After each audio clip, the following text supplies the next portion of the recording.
امی نے فوراً دل میں اللہ کا شکر ادا کیا کہ اللہ نے ان کو اتنی ہنر مند بیٹیاں دی ہیں۔ السلام علیکم everyone, welcome back to story time. بہت سارے دنوں کے بعد آج جو کہانی ہم پڑھنے اور سننے لگے ہیں اس کا نام ہے عقل مند بہنیں۔ آئیے دیکھتے ہیں یہ عقل مند بہنیں کیا کر رہی ہیں۔ ایمن اور ایمان دونوں آج امی ابو کے ساتھ شاپنگ مال آئی تھیں۔ کھلونوں کی ایک دکان پر ان کی نظر گڑیا کے پیارے سے گھر پر پڑی۔ دونوں نے ابو کو اپنی پسند کے اس کھلونے کا بتایا۔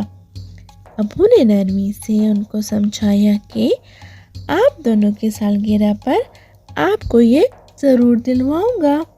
پر دونوں بہنیں اس گڑیا کے گھر کے ہی بارے میں باتیں کرتی رہیں۔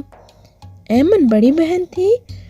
اس نے ایمان سے کہا، ہمارے ابو جان کی جیب ابھی ان کو اتنا مہنگا کھلونا دلوانے کی اجازت نہیں دے رہی ہوگی۔ یعنی ایمن اور ایمان جڑواں بہنیں نہیں ہیں، لیکن یہ بھی ہو سکتا ہے کہ ان کی تاریخ پیدائش ایک ہو۔ آگے دیکھتے ہیں کیا ہوا۔ ایمن کے ذہن میں ایک اچھوتا خیال آیا۔ اچھوتا مینس انوکھا۔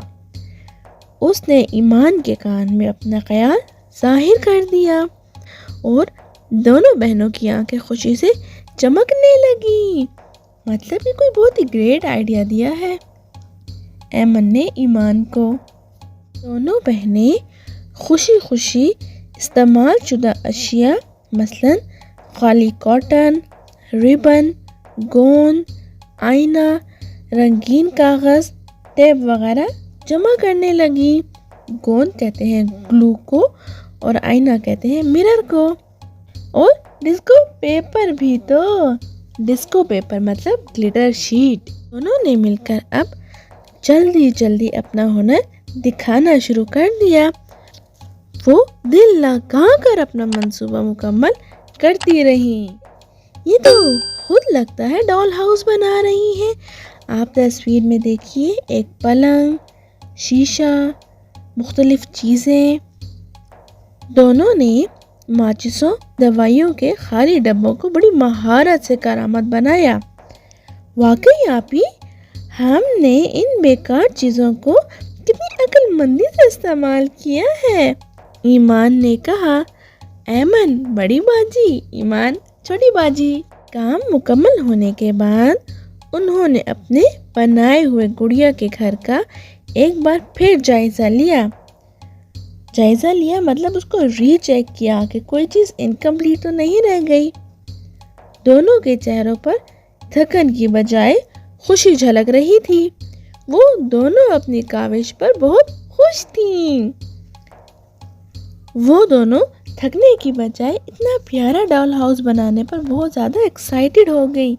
کاوش کہتی ہے محنت کو، اپنی محنت پر بہت خوش تھیں۔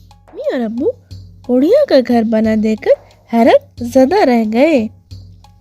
امی نے فوراً دل میں اللہ کا شکر ادا کیا کہ اللہ نے ان کو اتنی ہنر مند بیٹیاں دی ہیں جو ضد کرنے کی بجائے عقل سے کام لے کر ہر مسئلے کا حل نکالنا خوب جانتی ہیں۔ تو پیارے بچوں، آپ نے بھی ایمن اور ایمان کی طرح مما بابا سے اگین کسی ٹوائے کی ضد نہیں کرنی، اور آپ نے اپنے گھر کے ویسٹ مٹیریل سے اپنے لیے خود کوئی DIY کرافٹ کر کے اپنا ٹوائے خود بنانے کی کوشش کرنی ہے۔ امید کرتے ہیں اس کہانی سے آپ کو اچھا لیسن ملا ہوگا۔ اگلی کہانی تک کے لیے اللہ حافظ۔